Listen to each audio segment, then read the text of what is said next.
अस्सलाम वालेकुम नाजरीन, मैं हूं आपकी होस्ट किरण राजपूत। सबसे पहले तो जिन प्यारे दोस्तों ने हमारे चैनल को सब्सक्राइब नहीं किया तो प्लीज़ लाइक शेयर और सब्सक्राइब करें और कमेंट देना बिल्कुल नहीं भूलिएगा, क्योंकि आपके कमेंट से हमारा हौसला बढ़ता है और आपके फीडबैक का भी हमें शिद्दत से इंतज़ार रहेगा। जी नाजरीन, आज हम आपकी मुलाकात करवा रहे हैं जावेद सिद्दीकी साहब से, जिनको PTI की तरफ से चेयरमैनशिप का टिकट दिया गया है और ये UC5 नात नाजमाबाद टाउन से खड़े हुए हैं और आज हम इनका इंटरव्यू करने आए हैं, तो इन्हीं से तफसीलात मालूम कर लेते हैं।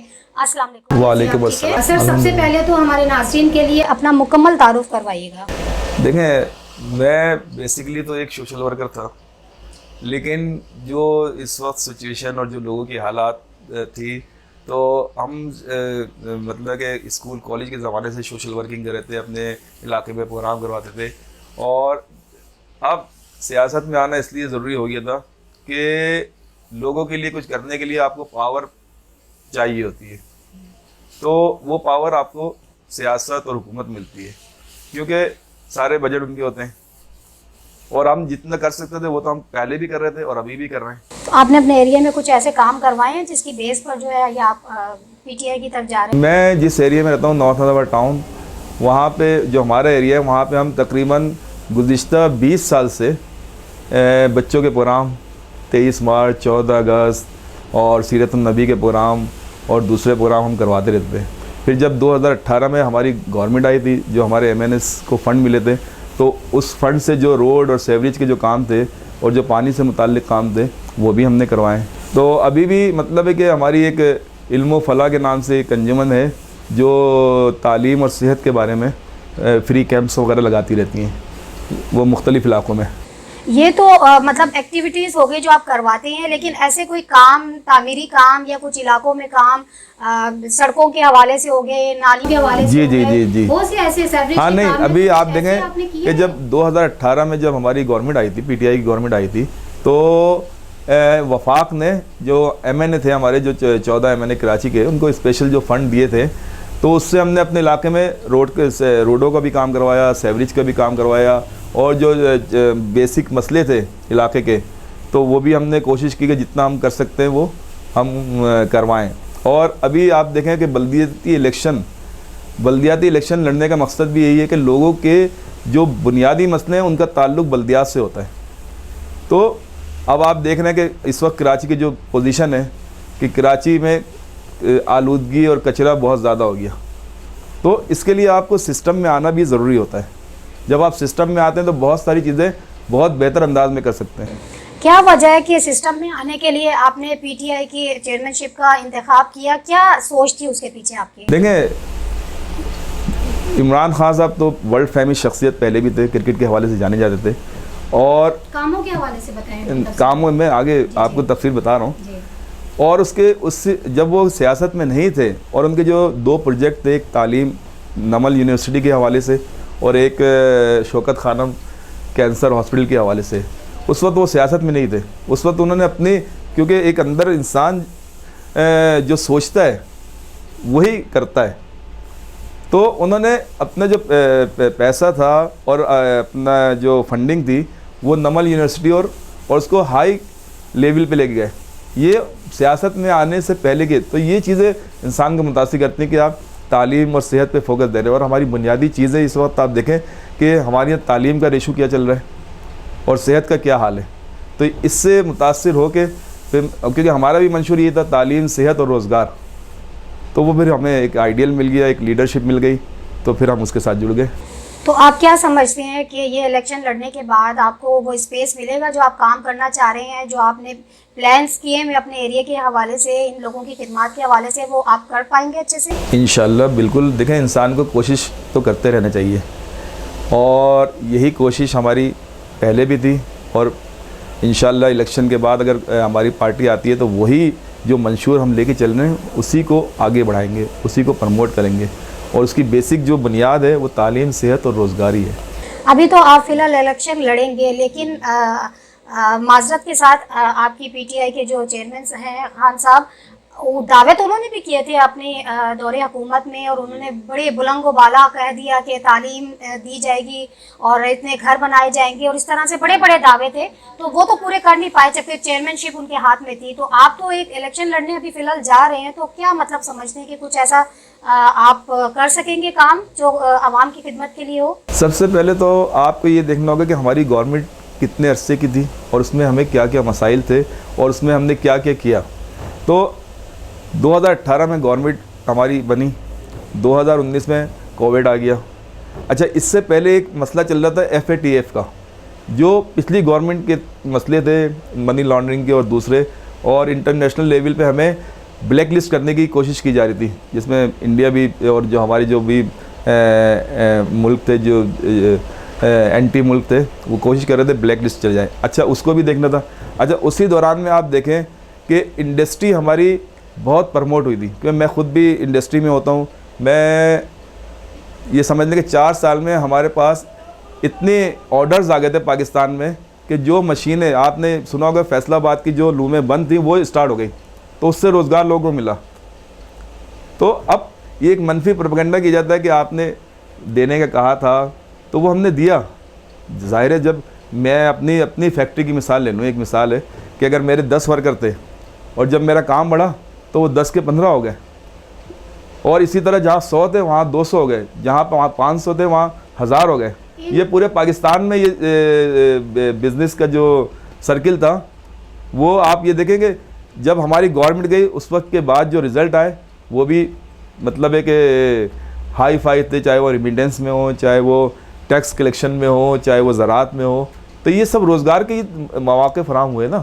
अगर 76 सालों में से ये 4 साल निकाल दें तो क्या पाकिस्तान ने कभी तरक्की नहीं की, कभी आवाम को रिलीफ नहीं मिला, कभी भी पाकिस्तान कामयाब नहीं रहा, कभी भी पाकिस्तान में कुछ अच्छी चीज़ें नहीं हुई?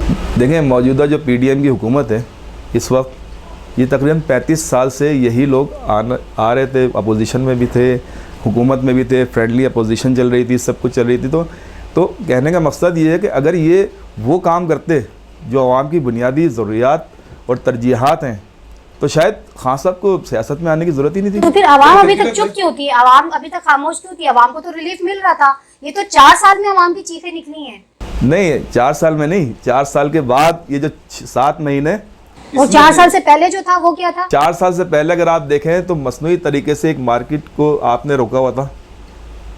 मसनूई तरीका कितने टाइम तक चलेगा? अब तो आवाम भी बाशऊर है। तो आप ये देखें ना, आप देखें जब 4 साल की हुकूमत आई तो आपको पता चला कि आपकी मनी लॉन्ड्रिंग कितनी हो रही थी, आपके कर्जे कहाँ तक पहुँच गए थे, और आप जो इंडस्ट्री की जो सूरत हाल थी वो कोई इतनी अच्छी नहीं थी, बेहतर कह सकते हैं, लेकिन आपकी सारी चीज़ें गिरवी रखी थी। अब आप ये देखें, एक मिसाल मैं आपको देता हूँ।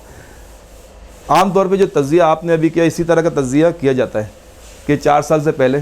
तो आप PDM की हुकूमत को 4 साल से पहले नहीं देखें। PDM की जो हुकूमतें, जो पार्टियाँ थी जिन्होंने हुकूमतें बनाई, वो ज़िया साहब के 1988 के हादसे के बाद से शुरू है। तो 88 से लेके 2018 तक अगर आप देखें कि 88 में जो इदारे थे, आपका स्टील मिल अपने उरूज पे चल रहा था, और 2018 से पहले वो 3-4 साल पहले बंद हो चुका था, और उसमें सिर्फ लोगों को तनख्वाहें दी जा रही थी। आपका रेलवे, आपने शायद, हमने बचपन से रेलवे सुना है कि वो खसारे में जा रहा है, तो क्या 30-35 साल में उसको खसारे से निकाला नहीं जा सकता था? 76 साल से 76 साल में 4 साल को अगर हम 4 साल को आगे करते हैं, 4 साल में अगर हमने अगर काम किया है PTI ने, तो इन 4 सालों में आवाम को चीजें प्रोवाइड क्यों नहीं की गई? आवाम तो अभी भी रो रही है। महंगाई का शोर तो उठा इन 4 सालों में था, वरना तो अभी तक पता ही नहीं था आवाम को। महंगाई का जहाँ तक ताल्लुक है, क्योंकि जब तक हमारी गवर्नमेंट थी उस वक्त महंगाई का हमारे जो सहाफ़ी हजरात थे, चैनल थे, और वो थी महंगाई, इसमें कोई शक भी नहीं है। लेकिन आवाम को 4 साल के बाद पता चला कि महंगाई को तो ब्रेक लगा हुआ था, असल महंगाई तो अब शुरू हुई है। इस वक्त जो पोजीशन है, इस वक्त आप देखेंगे मेरे ख्याल से कोई 100 गुना रेट बढ़ गए। देखें, वो जो 4 साल की चीजें थी वो तो अब निकलनी थी ना बाहर। इससे पहले तक तो अमन था, रिलीफ था आवाम को। हम खुद भी आवाम ही हैं और हम खुद भी चीजें फेस कर रहे थे, तो हमें तो सब चीजें पता है। लेकिन अब आप बिना किसी का कंधा यूज किए, चाहे वो साफी हो जाए, चाहे वो आर्मी हो जाए, चाहे वो हमारी एजेंसीज जो भी हो जाए, लेकिन उनका कंधा इस्तेमाल किए बगैर इस चीज को आप बताएं कि क्या वाकई 4 साल में काम हुआ है, क्या काम हुआ है? देखिए 4 साल में सबसे पहले तो आप जो ब्लैक लिस्ट की तरफ जा रहे थे उस ग्रे लिस्ट से वो आप हुकूमत के बाद फौरी तौर पे, क्योंकि 30 जो उनके निकात थे FATF के वो हमने पूरे कर दिए थे। अच्छा, इसी दौरान में जो कोरोना चला 2 साल तक, तकरीबन मेरे ख्याल से 19 और 20 तक कोरोना चला, तो कोरोना में दुनिया की मईशत का जो हाल था वो आपको भी उसका अंदाज़ा है कि बड़ी बड़ी जो इंडस्ट्री थी, हमारे पड़ोसी मुल्कों को देख लें आप कि वहाँ पे क्या हाल था। उसमें जो हमारी पॉलिसियाँ थी उससे महंगाई और दूसरी चीज़ों को बहुत कंट्रोल मिला। अच्छा, अब 3.5 साल या 4 साल में अगर ये 2 साल निकाल दे तो हमें तो 2 साल ही मिले ना सही मायनों में। अगर कुछ काम करना है तो 2 साल में जो हम कर सकते थे वो हमने कोशिश भी बहुत इमदाद आई पाकिस्तान को, बहुत कुछ मिला, बहुत सी चीजों से कनेक्शन रहे पाकिस्तान के, तो फिर खजाना तो खाली था। पीटीआई के दौर में जब इतनी चीजें बेहतर थी तो खजाना कैसे खाली होगा? खजाना खाली नहीं था, खजाना अब खाली हुआ है। खजाना उस वक्त आप देखें, उस वक्त अगर आप वो उसकी कैलकुलेशन निकालें तो मेरे ख्याल से 22 अरब डॉलर के खजाने में। ऐसा कुछ भी नहीं। तो आप बताएं कितना था ये मेरे और अब कितना है? अब कितना है? ये नहीं कहते हैं खजाना तो मुकम्मल तौर पे खाली हो चुका था जब पाकिस्तान को इतनी अच्छा खजाना इतने जराए मिले, इतने पाकिस्तान को चीजें बना के दे दी खान साहब ने, तो फिर उसके बाद ये पाकिस्तान खाली हो चुका था। ये अभी तक नहीं समझ ये वही टोला था जो 35 साल से खजाने के ऊपर बरजमा था, और इनके जो केसेस बाद में आए, पापड़ वाले, छोले वाले और फला के जो अरबों रुपए। अच्छा नहीं इल्जाम, अच्छा एक मिसाल है, मैं आपकी अपनी मिसाल देता हूँ कि ये मेरा बच्चा है, एक मिसाल है, ये 17 साल का है। 17 साल में ये अभी इसने तालीम मुकम्मल की है और इसकी असासे जो है करोड़ों में आ गए, तो इल्जाम कैसे हुआ फिर? रिकॉर्ड है कोई केस किया आप लोगों ने? अच्छा हाँ, केस का नेब को हमने जो आज़ादी दी कि आप फ्री तहकीकात करें, और आपने देखा कि 4 साल तक नेब अदालतों में और उसमें केसेस करती रही, सारी चीज़ें एविडेंस देती रही और मनी लॉन्ड्रिंग के भी एविडेंस देती रही, लेकिन 4 साल में वहां से कोई फैसला नहीं आया। और आपने उसके बाद आपने देखा कि 2 महीने में ये जो कहते थे ना कि जी खान साहब से हम NRO नहीं मांग रहे हैं, खान साहब NRO उनके इख्तियार नहीं है, ये जो भी है, और खान साहब अपनी तरफ से कहते हैं कि जी अब मैं NRO नहीं दूंगा, लेकिन आपने देखा कि उसके बाद जो तब्दीली आई है वो सिर्फ एक शख्स की तब्दीली आई थी कि प्राइम मिनिस्टर चेंज हुआ था, और उसके बाद जो असेंबली में जो करारदादें नेब के लिए मंजूर हुई, और जिस तरह 1-2 महीने में सब अदालतों से विक्ट्री का निशान बनाते हुए निकले, तो इससे साबित हो गया। यानी आप मुकम्मल तौर पे ज़हनी तौर पे तस्लीम कर चुके हैं कि आपके चेयरमैन खान साहब जो है सादिक और अमीन है। जब आपने तस्लीम कर लिया है तो उसके आगे बात बनती नहीं है, फिर तो इल्जामात की वो एक जंग छिड़ जाएगी। जाहिर सी बात है, मैं इफेक्टिव फिगर पे बात करूंगी, आप अपने चेयरमैन साहब के लिए बात करेंगे। बहरहाल हम बात करते हैं, अभी बल्दियाती इलेक्शन की डेट आपको जैसे मालूम है वो आ चुकी है, तो इस हवाले से आप क्या कहेंगे कि ये कंफर्म है या आगे पीछे डेट हो सकती है? ये दिलों के हाल तो अल्लाह बेहतर जानता है, और जो पहले अगर आप जो डेटें 2 दफ़ा आई हैं और वो 2-2, 3-3 दिन पहले जिस तरह चेंज की गई हैं मुख्तलिफ हीले बहाने बना के, तो अभी तक तो क्योंकि ऑफिशियली कोई ऐसा कि इलेक्शन अभी इस्लामाबाद के हो रहा है मेरे ख्याल से 31 तारीख को, तो उसको भी उन्होंने चेंज करने की कोशिश की। अब वहाँ भी हम कोर्ट में गए और यहाँ भी हम इलेक्शन कमीशन और कोर्ट में दरख्वास्तें लगाते रहते हैं, लेकिन फैसले जो होते हैं वो आपके सामने, कभी सैलाब का बहाना बना दिया जाता है, कभी किसी बारिशों का बहाना बना दिया जाता है, और तो इस तरह अब ये आप इनके दिल में इस वक्त क्या चल रहा है ये वही बता सकते हैं। लेकिन हम तो इलेक्शन के लिए तैयार थे, तैयार हैं और तैयार रहेंगे, जिस वक्त चाहेंगे इलेक्शन करवाएं हम। यानी आप मुकम्मल तौर पे तैयार हैं इंशाल्लाह। तो क्या अच्छा जावेद साहब ये बताइएगा कि आपकी पार्टी का मंशूर तो सबको ही मालूम है, लेकिन आप क्या समझते हैं कि अगर आप चेयरमैनशिप के लिए खड़े होते हैं और जीत जाते हैं तो आपकी तरजीहात क्या होंगी? देखिए, सबसे पहले आप जैसे अभी आप कह रहे थे कि पिछली गवर्नमेंट होगा और उसका, तो इस वक्त अगर मैं अपने शहर की बात करूं तो इस वक्त बल्दियाती हिसाब से एक तो सबसे पहले कि पावर लेना, क्योंकि आपने देखा था कि जब मुशर्रफ साहब का दौर था तो उन्होंने फुल फ्लैश पावर मेयर को दिए हुए थे, लेकिन जैसे ही पीपल्स पार्टी गवर्नमेंट आई तो उसने बहुत सारे पावर वहाँ से लेके सिंध गवर्नमेंट को दे दिए, जो कि गलत है सियासी हिसाब से, क्योंकि जो बल्दिया के इख्तियारात हैं वो बिल्कुल डायरेक्ट बुनियादी मसाइल जिसमें आपके सैवरेज आता है, पानी आता है, रोडों के मसले आते हैं, तालीम, सेहत वगैरह आता है। तो अगर आप ये मेयर के इख्तियार में देंगे और इंशाल्लाह हमारा मेयर आता है तो आप खुद देखेंगे, मतलब ये अभी से मैं कोई बड़े दावे करूं तो इससे बेहतर ये है कि आप इख्तियारात और पावर दें, फिर उसके बाद उसका तज्जिया करें। यूं तो आप सियासी वर्कर भी हैं और एक बिजनेसमैन भी हैं, तो आप क्या समझते हैं कि मुल्क की जो मैशियत है उसका जिम्मेदार कौन है और क्यों? देखिए, मुल्क की मईशत, अब आप मुझे बताएं कि 35 साल से जो लोग, अब आप अगर शुरू करें कि ज़िया साहब के ज़माने में पाकिस्तान के ऊपर कर्जा कितना था, फिर उसके बाद जब उनका हादसा हुआ, वो उनकी शहादत हुई, उसके बाद मुशर्रफ तक यही पीडीएम की जमातें आती और जाती रही। फिर मुशर्रफ, फिर सुने नहीं, बहुत ये मैं एक तज्जिया कर रहा हूँ, फिर मुशर्रफ साहब की गवर्नमेंट आई, उन्होंने डॉलर 100 पे रखा, और उस वक्त जो मुल्की हालात थे आपने भी देखा था कि बहुत बेहतर हो गए थे। फिर उसके बाद मुशर्रफ साहब के बाद फिर पीडीएम की गवर्नमेंट आ गई, और फिर आपने देखा कि वही डॉलर 100 से तजावुज़ कर गया। सही है ना? तो जब तक आप इस मुल्क से और इस कौम से मुखलिस नहीं होंगे, जब आप अपने ख़ानदान, अपने बच्चों से और अपने दोस्तों से के लिए करते रहेंगे, तो इससे मईशत नहीं सही हो सकती। पॉलिसी फ्री होनी चाहिए, सबके लिए एक पॉलिसी होनी चाहिए।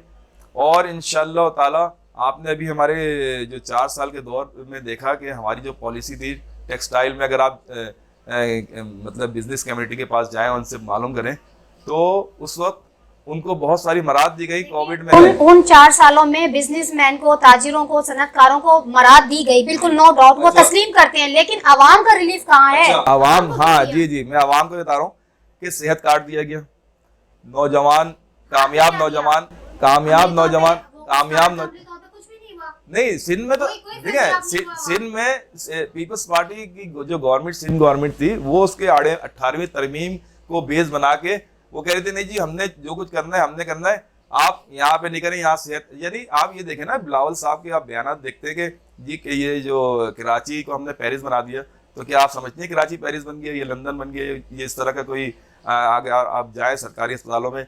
और फिर दूसरी प्रायोरिटी अगर आप देखें, अगर आप कराची में जो बेनजीर हेल्थ कार्ड चल रहा है, तो वो तो पूरी तरह से मजदूर जो है, गरीब आवाम जो है, पूरी तरह से फैजियाब हो रही है, और एक अरसे से तवील से चलता जा रहा है, बल्कि और इसके अंदर बेनिफिट दिए गए हैं। कार्ड की जो अमाउंट थी वो 10 लाख तक की थी, और वो प्राइवेट हॉस्पिटल में भी आप इस्तेमाल कर सकते थे, सरकारी में नहीं, सिर्फ प्राइवेट में भी आप इस्तेमाल कर सकते थे, और उसको आगे प्रमोट करते। अगर सिंध में वो आता, अभी भी चल रहा है। लेकिन जब जावेद साहब, मेरा सवाल ये है कि कोई एक आप पेशेंट को ये गरीब मजदूर बता दें जो वो उससे पूरी तरह से फैजियाब हो।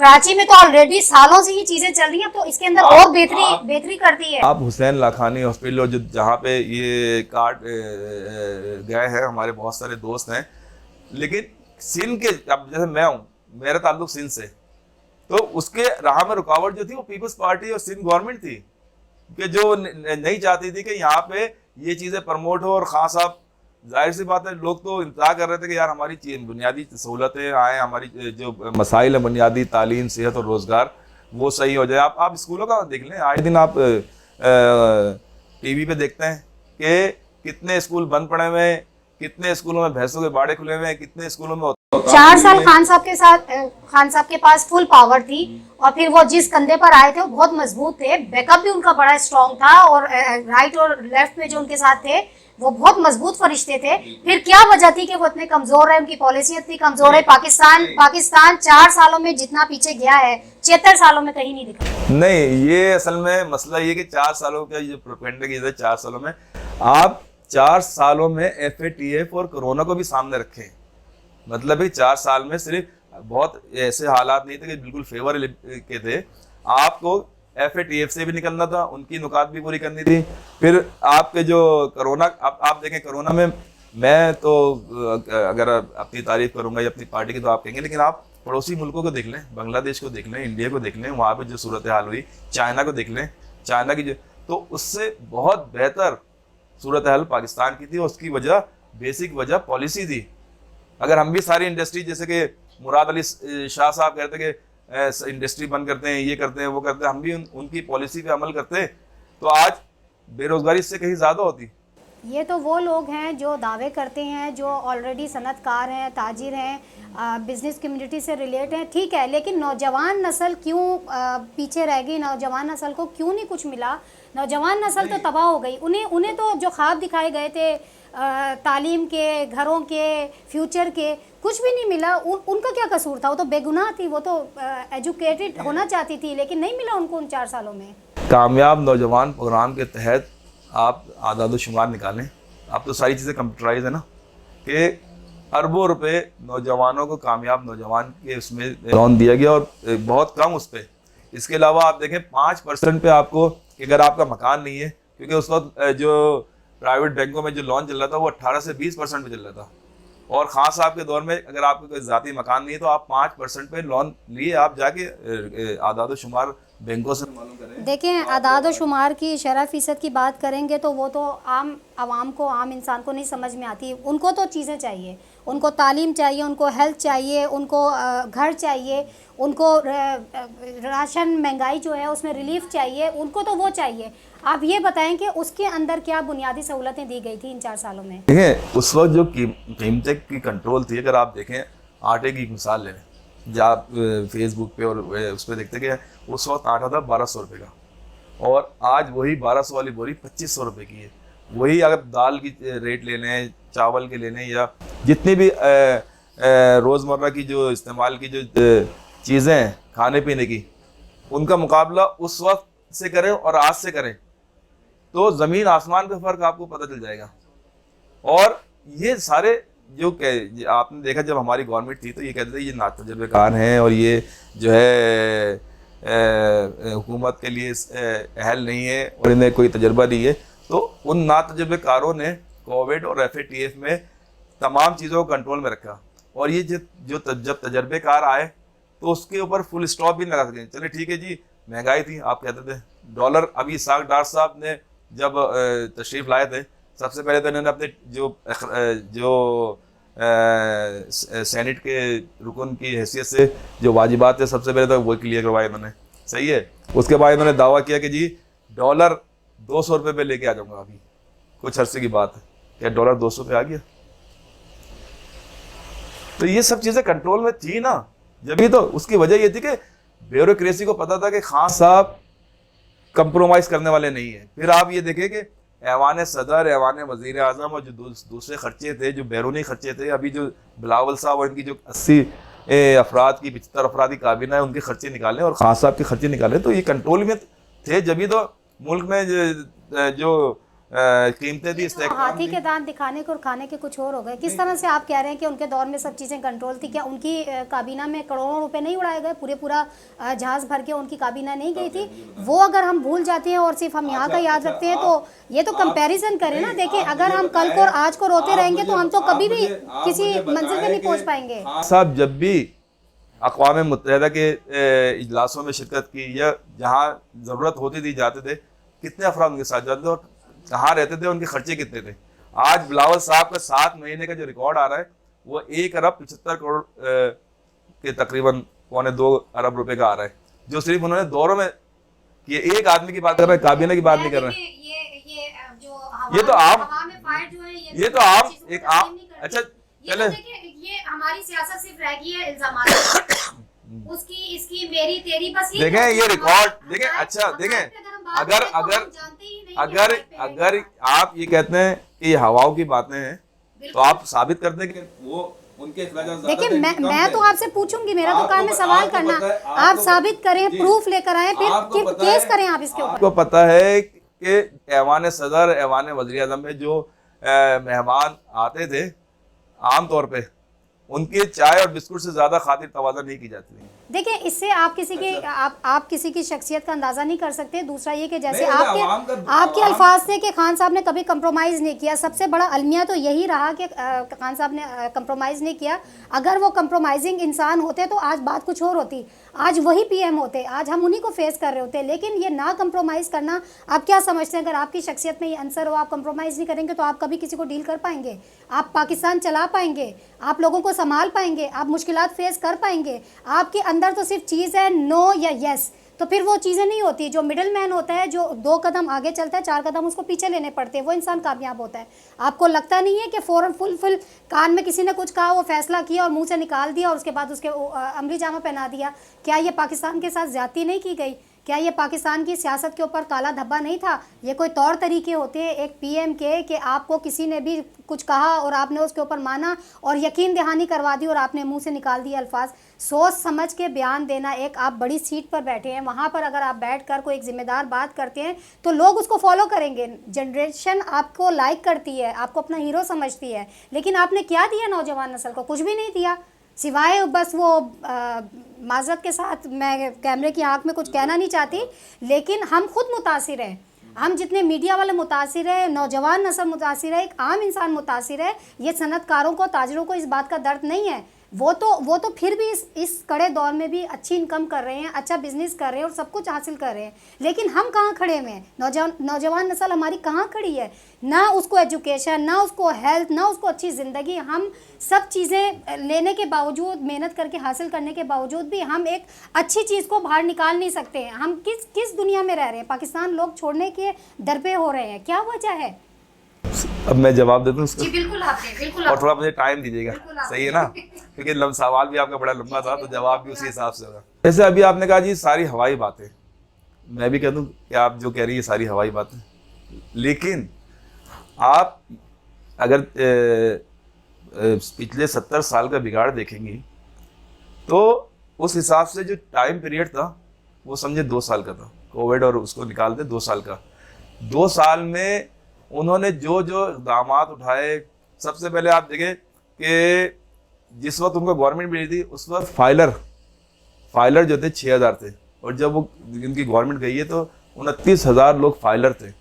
और आज उनकी गवर्नमेंट में बाहर से बड़ी बड़ी मल्टीनेशनल कंपनियां पाकिस्तान आई, उन्होंने अपना कारोबार शुरू किया, और एक आम जो पाकिस्तानी बिजनेसमैन था वो भी पाकिस्तान आया और उसने भी अपने सेटिंग बनाई है। आपकी जो टेक्सटाइल इंडस्ट्री एकदम से जो बूम कर गई थी उस वक्त तो, लेकिन उसके बाद जब उन्हें अदम तहफ़्फ़ुज़ महसूस हुआ इस मौजूदा गवर्नमेंट की वजह से, तो आप देखें अभी आपने पिछले दिनों देखा होगा कि 8 लाख अफराद तकरीबन बाहर यहाँ से जा चुके नौजवान, और वो क्योंकि उन्हें मायूसी, जो एक उम्मीद थी, जो पीटीआई के 2018 के इलेक्शन के बाद उन्हें एक उम्मीद हो चली थी कि यार अब मुल्क में कोई तब्दीली आएगी, लेकिन तब्दीली का रास्ता रोकने के लिए, अच्छा ये हरबे पहली दफ़ा इस्तेमाल नहीं हुए कि पैसे देना और ख़रीदो फरोख्त करना। तो 70 साल का बिगाड़ सही होने में आस्ता आस्ता थोड़ा टाइम लगता है, और आपका मुल्क जो है वो सही ट्रैक पे आ चुका था, लेकिन उसके फ़ौरन बाद नैब के आपने देखा कि जो केसेस थे जिनके फैसले हो जाने चाहिए थे वो नहीं हुए, लेकिन जैसे ही गवर्नमेंट चेंज हुई एनआरओ हुआ। ये एनआरओ मुशर्रफ दौर में भी हुआ था, आपको याद होगा कि 8,041 अफराद एनआरओ से फैज़याब हुए थे, और अगर ये उस वक्त एनआरओ नहीं होता तो शायद आज मुल्क के हालात भी ये नहीं होते। और अब आपको दोबारा उसी डगर पे ले जाया गया, उन्हीं लोगों को दोबारा एनआरओ दिया गया। तो मुझे आप बताएं, जब आप मुजरिमों को बार बार एनआरओ देंगे तो फिर बिगाड़ तो रहेगा, फिर कहाँ से आपकी तालीम। अब आप ये देखें कि पिछली गवर्नमेंट ने तालीम प्राइवेट कर दी, प्राइवेट स्कूलों की भरमार कर दी। खान साहब ने थोड़ी की थी, ये जो प्राइवेट आपको स्कूलों की भरमार नजर आई है तो पिछली गवर्नमेंट की थी। और सरकारी जो हालात थे, लोग बच्चे नहीं भेजते थे वहाँ पे, नहीं यार ये सही पढ़ नहीं पाएंगे, कोई अहमियत नहीं होगी।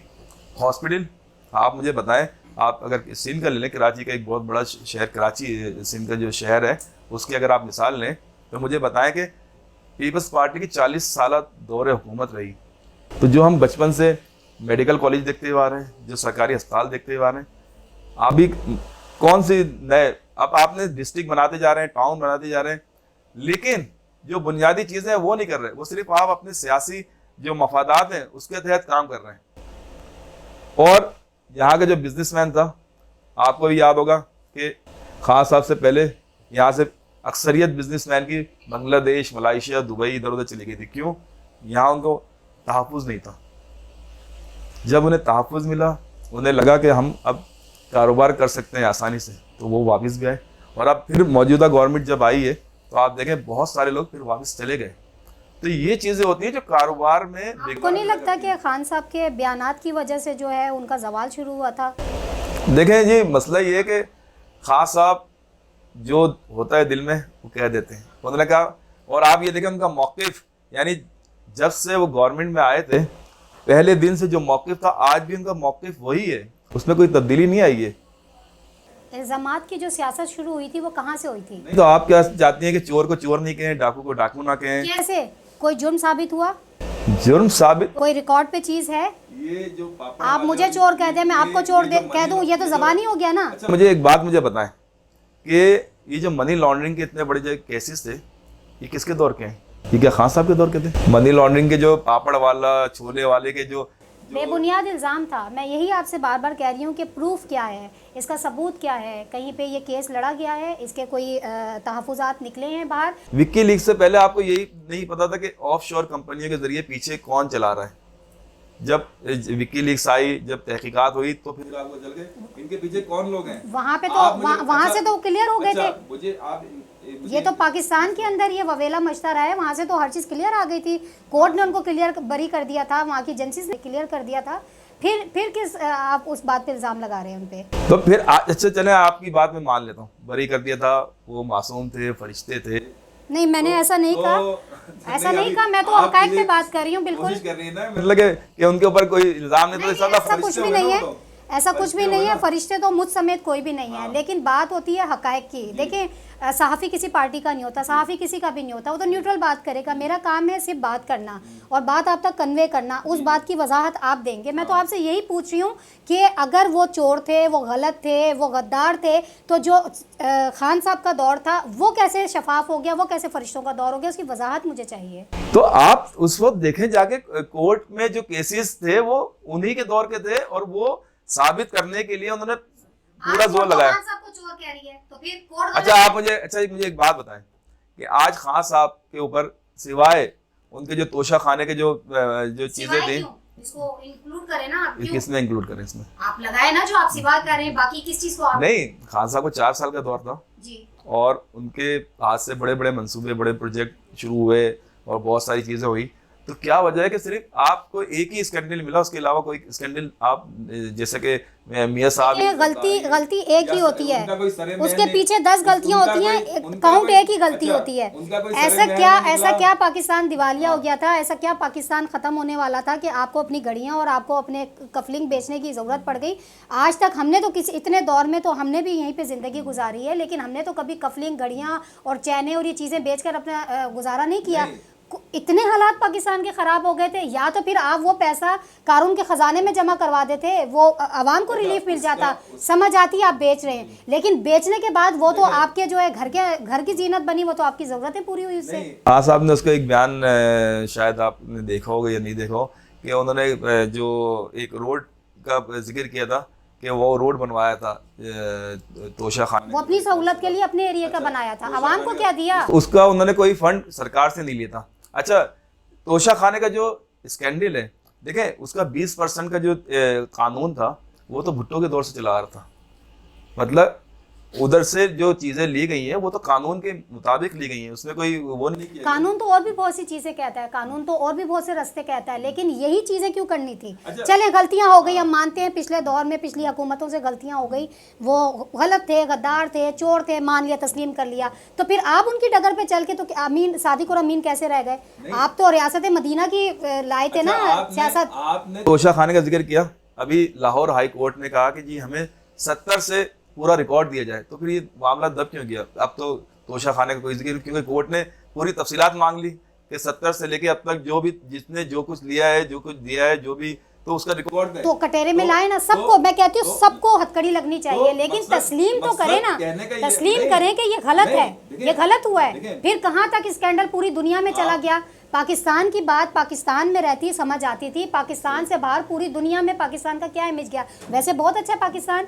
अब तो आप कभी दुनिया में गए होंगे, कभी दूसरे मुल्कों में गए होंगे, तो आपने देखा होगा पाकिस्तान के साथ किस तरह ट्रीट किया जाता है। सिर्फ पाकिस्तानी पासपोर्ट पे आपको किस तरह से, किस निगाह से देखा जाता है। तो ये क्या इमेज आ रहा है? 2018 से पहले की बात कर रही हैं आप, 2018 से पहले की बात मैं शुरू की बात कर रही हूँ, इन 76 सालों की, इंक्लूड वो 4 साल भी, सबकी बात कर रही हूँ। तो क्या क्या क्या हम लोगों ने मैसेज दिए हैं? आप देखें कि बड़ी जो मल्टीनेशनल पार्टियां थी, जो कारोबारी पार्टी थी, वो पाकिस्तान आई थी। उन्होंने अपने ऑफिस भी खोले, अपना कारोबार भी शुरू स्टार्ट किया, और बहुत सारे जो पाकिस्तानी बिजनेसमैन थे वो भी आए थे, जो पहले मायूस होके कोई दुबई शिफ्ट हो गया था, कोई बांग्लादेश। उन्हीं 4 सालों में वो आए थे, उन्हीं 4 सालों में वो वापस चले गए। ये अभी तो नहीं गए, उन्हीं 4 सालों में रिटर्न बैक हुए हैं वो। अभी आप देखें, आज भी आप देखें, पाक सुजुकी ने अपना एक प्लांट बंद कर दिया। आज की खबर बता रहा हूँ आपको। तो ये उस वक्त नहीं हुआ, ये गवर्नमेंट जब चेंज हुई, पॉलिसियां जब चेंज हुई, तो उसके बाद वो दोबारा मायूस हो गए, वापस गए।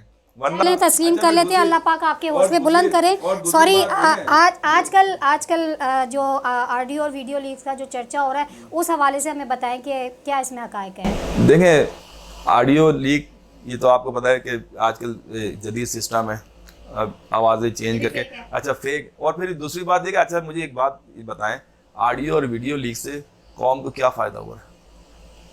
कुछ नहीं, सच सामने आया। आपके जहन की जो सच्चाइयाँ हैं, आपके जहन के जो फतूर हैं, आपके जहन की जो चीज़ें हैं, वो बाहर मेरी आवाज़ डालते हैं, आपकी आवाज़ डालते हैं, और उसके बाद उसको कर दें।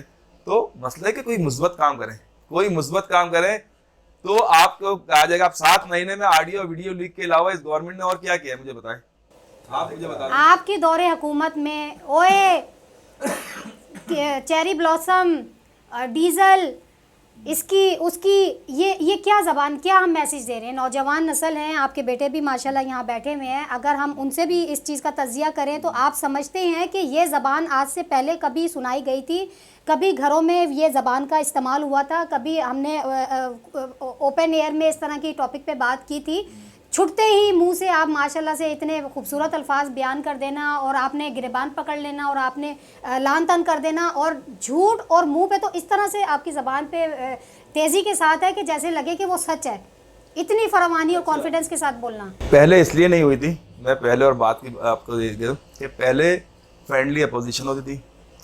आप मुझे बताएं कि सिंध असम्बली में जो 4 साल में जो हमारी जो अरकान असम्बली थे, उन्होंने हर इशूज़ के ऊपर एहतजाज किया। अगर 2018 से पहले चले जाएं तो सिंध में किसी भी चीज़ के ऊपर, किसी भी इशू के ऊपर कभी भी कोई बात नहीं की गई। क्यों? क्योंकि मुकमुका था। जब मेरी और आपके हम क्राइम पार्टनर है, तो मैं आपके साथ क्यों इस तरह का रवैया रखूंगा? और दूसरी बात ये कि मुझे भी पता था कि अगर मैं किसी को गलत कहूँगा तो मेरे, और यही जमहूरियत है। आज आप देखें कि 2018 के बाद आपको ऐसा लग रहा होगा कि मुल्क में कोई जमहूरियत है, क्योंकि लोगों को हर इश्यूज़ के ऊपर मालूमात फराहम की जाती है।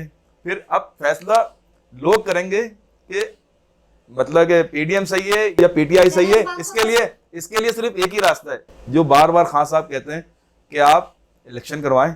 फिर आवाम का मौक़िफ़ जो एक जमहूरी मुल्कों में होता है, तो फिर आप क्यों अगर आप समझते हैं कि हम गलत थे, आप सही हैं, आप पहले भी सही थे, तो फिर आप आवाम में जाने से क्यों डर रहे हैं? आप आवाम में जाएं। इस बात को तस्लीम कर लेते हैं कि खान साहब दूध के दूल्हे हैं, और बाकी पिछली और अगली जो हुकूमतें गई, जो लोग गए हैं, वो गुनहगार हैं, उन्हें फांसियां देनी चाहिए। ठीक है, अब चलें लास्ट में, आप किसी बात को तस्लीम तो कर नहीं रहे, ऑडियो वीडियो भी जो है वो भी फेक है, सभी है। तो चलें, आप किसी बात को तस्लीम नहीं कर रहे, आप जहनी तौर पर तैयार हैं। लेकिन चलें, मेरा एक लास्ट क्वेश्चन, इमरान खान साहब जो साबका जनरल बाजवा साहब पे जो ज़ाती हमले कर रहे हैं, क्या ये सही है? क्या एक पार्टी के चेयरमैन को ये ज़ेब देता है कि आप किसी पे भी बेबुनियाद इल्ज़ाम लगा दें, और वो इल्ज़ाम सच्चे भी हों, फिर वो इस बात पे यकीन भी दिलाएं कि ये इल्ज़ामात सच्चे हैं? तो इसका मतलब है जो अगले पिछली हुकूमतें गई हैं, अगर वो कह रही हैं तो वो क्यों झूठ है? मुझे एक बात बताएं, इस मुल्क में चीफ ऑफ आर्मी स्टाफ सिर्फ बाजवा साहब थे, इससे पहले चीफ ऑफ आर्मी स्टाफ उनके दौर में तो यही थे, राहिल शरीफ भी थे। बिल्कुल थे। कभी उनके ऊपर कोई इल्ज़ाम नहीं, कभी उनके ऊपर कोई इल्ज़ाम लगा? उनके दौर में थे नहीं, मसला इल्ज़ाम की बात कर रहे हैं कि कभी, या चले इनके दौर की बात कर रहे हैं ना आप। अभी जो इनके आखिरी साल में जो असासे जाहिर हुए हैं, आपने भी देखे हैं, तो आप जब गवर्नमेंट में आए थे खान साहब, तो तभी जाहिर हो गए थे, तब क्यों नहीं बोले थे? तब जाहिर नहीं होते। अभी इन्होंने एफबीआर को अपने सारे असासों की, अपने बेटे, बहू और बीवी की जो दिए हैं, उसमें जो अरबों रुपए, और अब तो ये इंटरनेशनल मीडिया बता रहा है, ये कोई हम पाकिस्तानी मीडिया की बात नहीं कर रहे। कहने का मकसद ये है कि खान साहब को छोड़ दें। आप जो रिपोर्टें आ रही हैं, जो असासे जाहिर हुए हैं, उसको सामने रखते हुए देखें, आप किसी की भी शख्स का अंदाज़ा किस तरह लगाते हैं। अब मैं एक फैक्ट्री चला रहा हूँ, एक आदमी मुलाजमत कर रहा है, तो फैक्ट्री जो चला रहा है उसके एहसास से ज़्यादा हूँ जी, जब मुलाजमत कर रहा है उसके एहसास से ज़्यादा हूँ जी। ज़ाहिर कारोबारी आदमी के लिए उनकी फ़िक्स सैलरी होती है, फ़िक्स अखराजात होते हैं। तो जब ये एहसास ज़ाहिर हुए 12.5 अरब के तकरीबन मेरा ख्याल है, तो उसके बाद बाजवा साहब के ऊपर बात की गई। तो उससे पहले तो नहीं, ठीक है, पॉलिसियाँ होती हैं, एक इदारा है उसकी अपनी पॉलिसी है, जो दूसरे इदारे होते हैं उनकी अपनी पॉलिसी होती है। लेकिन अच्छा, मैं ये कहता हूँ कि चाहे फ़ौज का इदारा हो, चाहे अदलिया हो, या कोई भी इदारा हो, उसका तहफ़्फ़ुज़ करना हमारा फ़र्ज़ है, लेकिन अफराद का तहफ़्फ़ुज़ करना हमारा फ़र्ज़ नहीं है। अफराद अगर मनसब पे बैठा हुआ है, पावर बैठा हुआ है, तो अगर उसके ऊपर कोई इल्ज़ाम लगता है तो उसका जवाबदेह है वो। अब हमारे यहाँ ये एक रूटीन बनी हुई है कि जब मियाँ साहब से पूछा जाए कि जी आपके बच्चों के एहसासों का इतना क्या है, तो वो कहते हैं जी उनसे पूछें। जब किसी जज या जनरल से पूछा जाए तो कहते हैं जी बच्चों से पूछें। तो कहने का मकसद ये है कि यही काफ़ी है इल्ज़ाम कि मैं उसका जवाबदेह नहीं हूँ। एक बच्चा होता है, पैदा होता है, आप जाते हैं खुशी खुशी कि जी मैं इसका बाप हूँ। जब उसकी शादी होती है, मैं इसका बाप हूँ। जब और कोई खुशी होती है, खबर होती है, जो भी होती है, तो आप बताते हैं कि मैं इसका बाप हूँ। लेकिन जब असासों का जिक्र आता है तो कहते हैं मैं इसके जवाबदेह नहीं हूँ। तो यही सबूत है कि आप असासों के जवाब देंगे, इसका मतलब है कहीं ना कहीं कोई ना कोई गड़बड़ है। वरना आप कहें नहीं जी, आप जैसे मियाँ साहब के बारे में आपने सुना होगा, असेंबली में उन्होंने तकरीरें की थी और उन्होंने कहा था ये जनाब स्पीकर, ये वो वजूहात हैं और ये चीज़ें हैं, लेकिन वो सब गलत साबित हुई। मरियम नवाज का इंटरव्यू आया कि मेरे कोई एहसास नहीं है, बाद में उनके भी निकले। तो कहने का मकसद ये कि जब आपकी बात गलत साबित होगी तो फिर आपको गलती कहा जाएगा। कि खान साहब की जो मतलब कि जो इज्जत थी, शोहरत थी और पैसा जो था, वो सियासत में आने के बाद नहीं था। वो एक वर्ल्ड फेमस शख्सियत थी। कितना कमा लिया था, कितना कमा लिया था उन्होंने। बनी गाला देख लें और प्रॉपर्टीज देख लें पाकिस्तान में, तो कहाँ से इतना पैसा आया था, कितना खेल लिया था उन्होंने। बारे में पूरी तहकीकात हुई थी, पूरी कोर्ट में केस चला था और उसके जो चीज़ें थी, जो जमायमा जो उनकी साबका एहलिया हैं, उन्होंने पूरी अपनी बैंक स्टेटमेंट भेजी थी, जो पैसे लिए थे, जो पैसे दिए, उनको जो वापस किए गए, उसका पूरा रिकॉर्ड। देखिए, रिकॉर्ड और सबूत की बात करें तो अगली पिछली हुकूमतें जो हैं वो गुनहगार हैं, लेकिन ये हर तरह से सेफ हैं, ये समझ नहीं आती है। अभी आपने चंद सालों में आपने देखा होगा कि उनकी जो उनसे अलहदगी हुई थी, उसका जो पैसा जो मिलना था, जो एक कानून, लंदन के कानून के मुताबिक होता है, वो भी उन्होंने, अगर वो पैसे के ऊपर सियासत करते तो मेरे ख्याल से उनके पास क्रिकेट की अपॉर्चुनिटी बहुत थी। आज आप देखें कि जो बड़े बड़े क्रिकेटर हैं वो इंटरनेशनल क्रिकेट टूर्नामेंट में कमेंट्री करते हैं और बहुत सारी जो दूसरी चीज़ें करते हैं, तो उससे उन करोड़ों रुपए कमा रहे हैं। ये इस दौर में कमा रहे हैं, उनका तो बहुत पुराना दौर है। उस दौर में क्या इतनी चीज़ें सहूलियात थी, इतना अमाउंट था, इतनी तनख्वाहें मिलती थी। पाकिस्तान में पैसा नहीं था, लेकिन वो काउंटी खेलते थे बाहर। लेकिन क्या वजह है कि इनके बैच के, इन्हीं के साथ खड़े हुए वसीम अकरम हो गए, जावेद मियादाद हो गए, बहुत से ऐसे बड़े नाम हैं, लेजेंड्स हैं, तो वो तो इस मकाम तक नहीं पहुंच सके जो ये पहुंच गए हैं। क्या वजह है? कौन सी घर में फैक्ट्री है, कौन से कारखाने हैं जहाँ से ये इतनी प्रॉपर्टियाँ इन्होंने बना ली, फिर घर से भी नहीं निकले, ये नौकरियाँ भी इन्होंने कभी नहीं की हैं, तो इनकी जेब से जब हाथ डालें तो कानून के खजाने निकल आते हैं। क्या वजह है? कानून वो तो चाय बिस्कुट से ज्यादा आगे किसी को पेश नहीं करते। प्रॉपर्टियाँ किसकी जेब से, किसी पैसे से बन रही है? बनी गाली बता दें, उसकी तो पूरी तहकीकात हुई है। फिर इनकी मोहतरम बहनें जो हैं वो कौन सी सिलाइयाँ कर रही हैं जो आज तक हम नहीं कर पाए, हम कुछ नहीं बना पाए। ये भी एक घर बैठे हुए घर बैठे वो कहाँ से प्रॉपर्टियाँ बना रही हैं? भी लगते हैं। लेकिन आप उनका फैमिली बैकग्राउंड देखें, डॉक्टर, इंजीनियर, बड़ी बड़ी हाई क्वालिफाइड शख्सियात हैं, और वो सिलाई मशीन नहीं है, वो तो सिलाई मशीन, वो टेक्सटाइल की फील्ड में थे, लेकिन ये अपोजिशन सिलाई मशीन क्या करती थी उनके बता दें, उनका क्या प्रोफेशनल था, वो क्या गोगीबाजी क्या करती थी, उनका क्या काम था, वो क्या बिजनेस था? प्रॉपर्टी का था। तो जो अभी तक प्रॉपर्टी जो वो कर रहे हैं लोग, सनतकार हो गए, ताजिर हो गए, तो वो क्यों नहीं इतना जल्दी कमा पाए जो इन्होंने दिनों में कमा लिया? दिनों में किसने कमा तो ली? फिर पाकिस्तान क्यों नहीं आ रही? पाकिस्तान से ही कमाया, पाकिस्तान से ही सब लिया लूटा, फिर आप चले गए, आप पाकिस्तान क्यों नहीं आ रहे? आप पाकिस्तान जाए, आए ना। देखें अदालतों में जाए, उसको साबित करें, उनके रेड वारंट निकलवाएं, एक तरीकेकार होता है ना।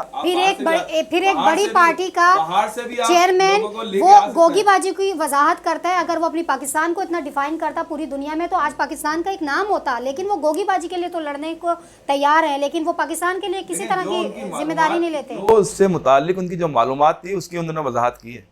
अब एक मिसाल है कि अगर कोई मेरा दोस्त होगा और मैं उसको जानता हूँगा कि ये इल्ज़ाम गलत है, तो मैं उसकी वजाहत करूँगा, वरना नहीं करूँगा। तो जो उनकी मालूमात थी वो उन्होंने वजाहत की थी, उससे बढ़ के नहीं की। और अदालतें मौजूद है, कानून, और फिर गवर्नमेंट आपकी है, सो आप साबित करके उनको रेड वारंट निकालें, उनको लेके आ जाए। चलें ठीक है जावेद सिद्दीकी साहब, थैंक यू सो मच, आपने अपना हमें कीमती टाइम दिया। जी नाजरीन, अदालतें मौजूद हैं और हकायक भी आवाम के सामने हैं। अगली हो हुकूमतें या पिछली हो या ये 4 साला दौर हो, सब ने ही पाकिस्तान के साथ जो है मुखलिसी नहीं दिखाई है। अफसोस ये है कि नौजवान नस्ल तबाह हो रही है, हमें वो रिलीफ नहीं दिया जा रहा। पाकिस्तान डिफ़ॉल्ट की तरफ अगर खुदा ना खास्ता चला जाता है, या ऐसी अफवाहें जो है अल्लाह करे झूठ हो, गलत हो, ये हमारी कियास आ रही हैं, उसमें सच्चाई ना हो, क्योंकि पाकिस्तान है तो हमें, वरना हमारी कोई शनाख्त नहीं है, हमारी कोई इज़्ज़त नहीं है, क्योंकि पाकिस्तान से ही जुड़े हुए हम हैं। तो खुदारा हमारे हुक्मरान हो, हमारे आला अरबाब हो, हमारे अरबाब इख्तियार हो, हमारे बड़े हों, उन्हें ये सोचना चाहिए कि पाकिस्तान से ही हम सब हैं, वो भी और हम भी। तो इस पाकिस्तान को बचाएं, इस पाकिस्तान की मैशियत पर रहम करें, और इस पाकिस्तान की मैशियत को बढ़ाने के लिए, इसको आगे ले जाने के लिए जो भी सहूलतें हो सकती हैं वो लेकर आएँ। आवाम को रिलीफ दें, नौजवान नस्ल को, हम लोगों को हेल्प दें, एजुकेशन दें, और पाकिस्तान को ही एक ऐसा गवारा बना दें कि कहीं पे भी जाने का, पाकिस्तान छोड़ने का या अपने शहरों को छोड़ने का हमारे जहन में दूर तक भी अंदेशा ना आए। तो किरण राजपूत को इजाज़त दीजिए, इंशाल्लाह नेक्स्ट फिर किसी शख्सियत के साथ हम आपकी मुलाकात करवाएंगे। जब तक के लिए इजाज़त दीजिए, अल्लाह निगहबान।